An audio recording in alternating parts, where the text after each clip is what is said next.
लहलहाती फसलों से धरती, हर चेहरे पर है मुस्कान, खुशहाल हुआ है अपना किसान, पंजाब किसान।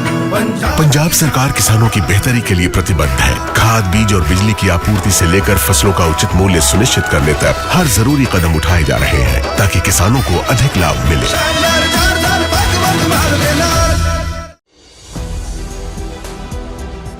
नमस्कार, मैं हूं शिवानी पांडे और आप देख रहे हैं 4 PM। दोस्तों, एक तरफ ईरान ने 4000 किलोमीटर रेंज वाली मिसाइल दागकर अमेरिकी बेस पर अब तक का सबसे बड़ा हमला किया है, तो वहीं दूसरी तरफ अमेरिकी ने भी अपने ही जहाज में आग लगाकर उल्टे पांव भाग खड़ी हुई है।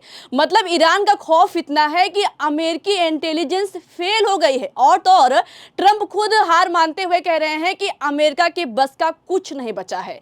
तो आखिर ऐसा क्या हुआ है, इस पर जानकारी के लिए हमारे साथ प्रियंका जी मौजूद हैं। प्रियंका जी, कल तक ट्रंप कह रहे थे कि ईरान खत्म हो चुका है, तो आज क्या हो गया? आज हो ये गया है कि ईरान के सबसे बड़े हमले में पूरी दुनिया हैरान हो गई है। पूरी दुनिया को नहीं पता है कि ईरान ने आखिर कैसे अमेरिका के सबसे बड़े बेस डियागो गार्सिया को उड़ा दिया है। आपको बता दें कि वॉल स्ट्रीट जर्नल ने एक खबर छापी है और इस खबर ने अमेरिका की खुफिया एजेंसी की पोल पट्टी खोल कर रख दी है। जब से ये खबर निकलकर सामने आई है, नाटो के देश बैकफुट पर आ गए हैं। डोनाल्ड ट्रंप हड़बड़ा रहे हैं और तो और अमेरिकी सेना भाग खड़ी हुई है। नेवी ने सरेंडर कर दिया है।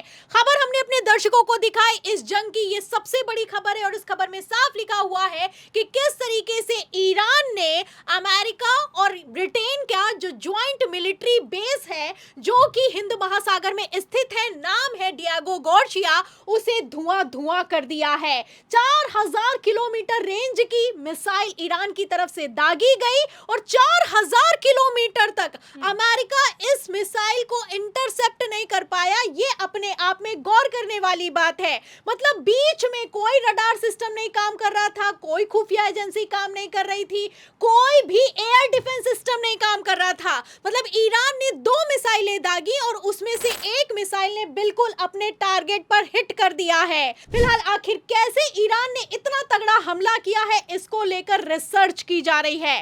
खबरें निकलकर सामने आ रही है कि ईरान के पास तो ऐसी मिसाइल ही नहीं मौजूद है। ईरान के पास तो सिर्फ 2000 किलोमीटर की रेंज वाली मिसाइलें मौजूद है।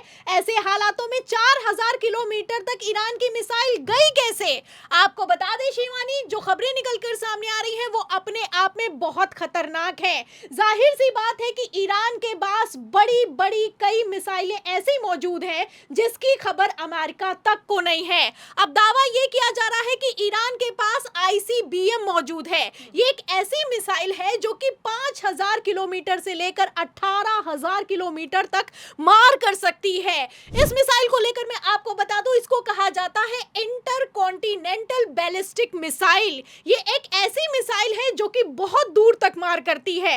मतलब आप समझ सकती हैं, अगर ईरान से दागी जाएगी तो अमेरिका में भी तहलका मचने वाला है। फिलहाल ऐसे हालातों में अमेरिका हड़बड़ा रहा है, और क्यों हड़बड़ा रहा है इसका अंदाजा इस बात से लगा सकती हैं कि ठीक 2 दिन पहले खबर निकलकर सामने आई थी कि किस तरीके से अमेरिका में भी संदिग्ध ड्रोन देखे गए हैं। इन ड्रोन की खबर निकलकर के सामने आने के बाद व्हाइट हाउस में अलर्ट जारी कर दिया गया। दावा किया जाने लगा कि ईरान अब कुछ बड़ा करने की तैयारी में है। फिलहाल कितना बड़ा करने की तैयारी में है इसका अंदाजा इस बात से लगा सकती है कि ईरान ने पहले तो डियागो गार्सिया अमेरिकी बेस को धुआं धुआं कर दिया, और अब दावा किया जा रहा है कि अगर ईरान के पास ICBM नाम की मिसाइल मौजूद है तो दुनिया भर में तबाही मचने वाली है।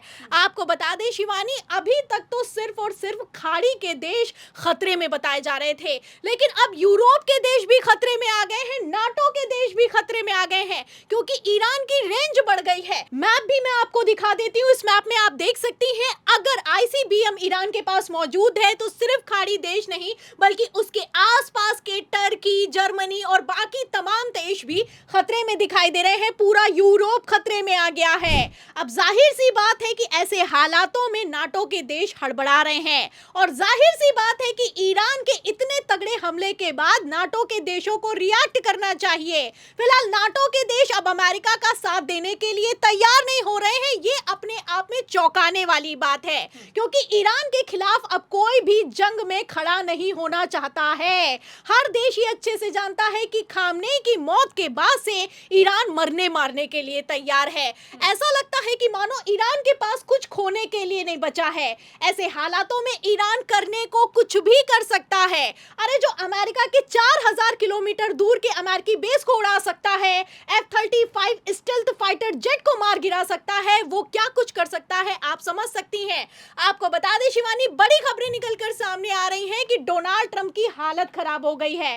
डोनाल्ड ट्रंप की तरफ से जो मरीन है, जो खाड़ी के देश हैं, वहां पर तैनाती बढ़ाई जा रही है। खबर निकलकर सामने आई है कि 2500 मरीन सैनिक भेजे गए हैं। फिलहाल ऐसे में आप समझ सकती हैं कि अब जो तैनाती है अमेरिका की तरफ से वो 50,000 से ज्यादा की हो गई है।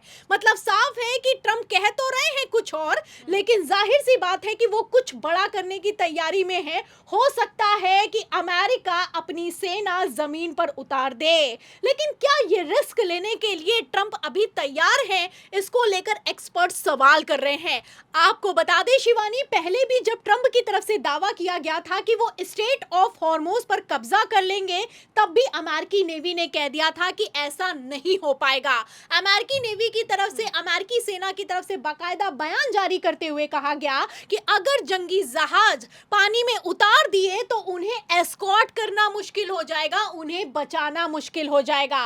फिलहाल पहले तो अमेरिकी नेवी बैकफुट पर आई थी और अब अमेरिकी सेना भाग खड़ी हुई है। जिस तरीके से 4000 किलोमीटर की रेंज वाली मिसाइल को दागकर ईरान ने अमेरिका समेत पूरी दुनिया को चकरा दिया है, उसके बाद से वो हो गया है जो कि इतिहास में कभी नहीं हुआ है। बड़ी खबर निकलकर सामने आई है। आपको बता दें कि अगर अमेरिका की बात की जाए तो अमेरिका के पास सबसे बड़ा विमान वाहक पोत है।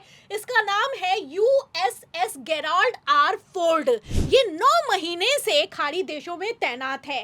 फिलहाल अब ये वापस आ गया है और भाग खड़ा हुआ है क्योंकि दावा ये किया जा रहा है कि इस युद्धपोत में आग लग गई और आग ईरान की मिसाइल से नहीं लगी है। आग तब लग गई है जब अमेरिका की सेना ने खुद जहाज में आग लगा दी है। मतलब अमेरिकी नौसेना की तरफ से चौंकाने वाला ये खुलासा किया गया है। आलम तो ये हो चुका है कि अमेरिकी सेना खुद अपने युद्धपोत में आग लगाकर वापस भाग रही है, डर रही है। ईरान की मिसाइलों के आगे कितना खौफ हो गया है, आप इन तस्वीरों से, इन खबरों से अंदाजा लगा सकती हैं। तो फिलहाल अमेरिका बैकफुट पर आ गया है। ईरान ने जो करके दिखाया है इस जंग में, वो इतिहास में कभी नहीं हुआ है। आपको बता दें शिवानी, एक तरफ जहां अमेरिकी सेना जंग में शामिल होने के लिए, जमीन में उतरने के लिए तैयार नहीं है, वहीं दूसरी तरफ डोनाल्ड ट्रंप भी अब बैकफुट पर दिखाई दे रहे हैं। पहली बार डोनाल्ड ट्रंप की तरफ से बयान निकलकर सामने आया है कि हम स्ट्रेट ऑफ हॉर्मुज पर कब्जा नहीं कर पाएंगे। पहले कह रहे थे कि कब्जा कर लेंगे, ईरान खत्म हो गया, सुप्रीम लीडर खत्म हो गया, ईरान की मिलिट्री खत्म हो गई, लेकिन अब अमेरिका के खत्म होने की बारी आ गई है। ऐसा लगता है कि मानो। आपको बता दें, जो खबर निकलकर सामने आई, इस खबर को आज ही रिपोर्ट किया गया और उसमें साफ साफ ट्रंप की तरफ से कह दिया गया है कि हॉर्मुज पर कब्जा करना अमेरिका के बस की बात नहीं है। मुझे नहीं पता है, तुम लोग जानो। तो आपको बता दें कि एक तरफ नाटो के देश ईरान के खिलाफ खड़े नहीं होना चाहते हैं, वहीं दूसरी तरफ अमेरिकी नेवी ने भी सरेंडर कर दिया है। अमेरिकी सेना अपने ही जहाज में आग लगा के वापस भाग खड़ी हुई है। और तो और आलम यहां तक हो चुका है कि डोनाल्ड ट्रंप भी कह रहे हैं कि हमारे बस का अब कुछ नहीं बचा है। तो जाहिर सी बात है कि अब पूरी की पूरी जंग ईरान के कंट्रोल में है। अब आगे इस जंग में क्या होगा ये ईरान तय करेगा। मतलब फसीहत की डर की वजह से बेचारे ट्रंप सरेंडर नहीं कर सकते हैं, लेकिन ईरान भी पीछे हटने को तैयार नहीं है। फिलहाल जिस तरह से ईरान का खौफ बढ़ रहा है और नाटो बैकफुट पर आ गया है, ऐसे हालातों में इस युद्ध का अंजाम क्या होगा, आपको क्या लगता है? आपकी जो भी राय हो अपनी राय कमेंट बॉक्स में ज़रूर बताइएगा। अगर चर्चा पसंद आई हो तो लाइक और शेयर करना मत भूलिएगा। देखते रहिए 4 PM। नमस्कार।